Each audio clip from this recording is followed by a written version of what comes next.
But I thought this was a really cool plant. Every once in a while, they introduce something that's significant to me. Not that I matter that much, but anytime you can take a white flower and play it up against dark foliage, I think it's a home run. You take Styrex evening light. The thing that makes that plant so special is the dark foliage with the white flowers. This is Weigela, Florida, Wine and Spirits. There's another one called Tuxedo. Stems are dark on that one. The flowers were also white.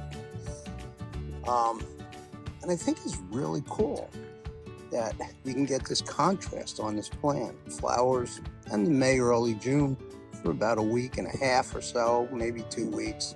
So you're only going to get this contrast for a couple of weeks in the garden, but still you'll have the real dark, nice, attractive foliage.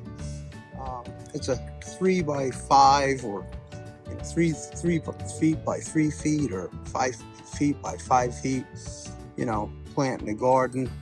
You certainly could hedge it if you wanted to. You could do it in informal masses.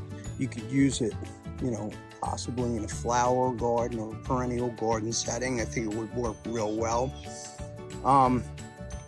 And like I said, occasionally they introduce something that sort of makes me like, that's all right, as opposed to its neighbor,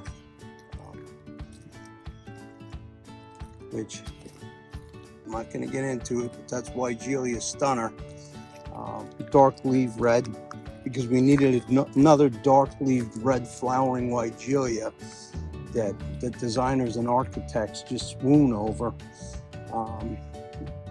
The nuances in some of these plants are trivial, absolutely. Oh no, it has to be spilled wine. It has to be fine wine. It has to be bottled wine, whatever. But some of the nuances are so small, and yet people insist on certain plants they don't even know. All right, I'm done. Sorry. Can't get botanically political on you folks. That would be improper. But anyway, this is Weigela Wine and Spirits. Again, the white flower against the contrasting foliage. Perennial garden, flower garden, informal masses. Just a very striking plant. Again, bare in the winter, so you're not looking at much. But, very, very attractive, and it gives you more than one season.